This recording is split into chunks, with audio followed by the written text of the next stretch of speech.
الرحمن الرحیم قال النبی صلی اللہ علیہ وسلم افشوا السلام بینکم۔ نبی کریم صلی اللہ علیہ وسلم نے ارشاد فرمایا کہ سلام کو آپس میں رواج دو۔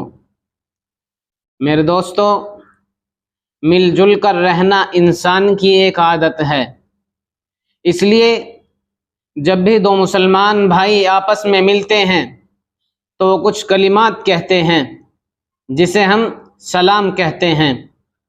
دنیا کی ہر قوم کے اندر سلام کا رواج ہے۔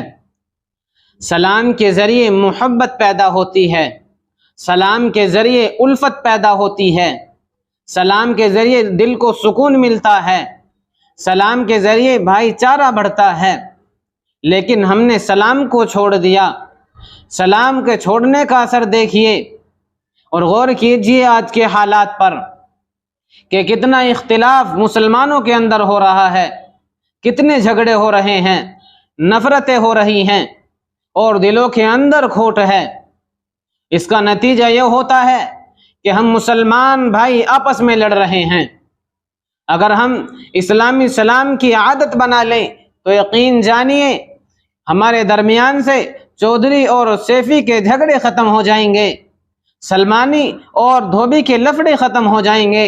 ہمیں صرف اور صرف اتنا کرنا پڑے گا کہ جب بھی ہم دو مسلمان بھائی آپس میں ملیں، چھوٹا ہو یا بڑا، امیر ہو یا غریب، وہ ایک دوسرے کو سلام کرے، سلامتی کی دعا دے۔ سیدنا عمر فاروق رضی اللہ عنہ کا یہ معمول تھا کہ وہ روزانہ بازار اس لیے جایا کرتے تھے کہ جو بھی مسلمان ملے اس کو سلام کروں اور عبادت کا ثواب حاصل کروں۔ ہمیں چاہیے کہ ہم سلام میں پہل کریں، کیونکہ نبی کریم صلی اللہ علیہ وسلم نے ارشاد فرمایا البادئ بالسلام بریء من الکبر، سلام میں پہل کرنے والا وہ تکبر سے بری ہے۔ تو بتلائیے میرے دوستو، ان دونوں حدیثوں پر عمل کرنے کے لیے کون کون تیار ہیں؟ وہ کمنٹ میں انشاءاللہ لکھیں اور ویڈیو کو لائک شیئر کریں، چینل کو سبسکرائب کریں۔ اللہ تعالی ہم سب کو ان دونوں حدیثوں پر عمل کرنے کی توفیق عطا فرمائیں۔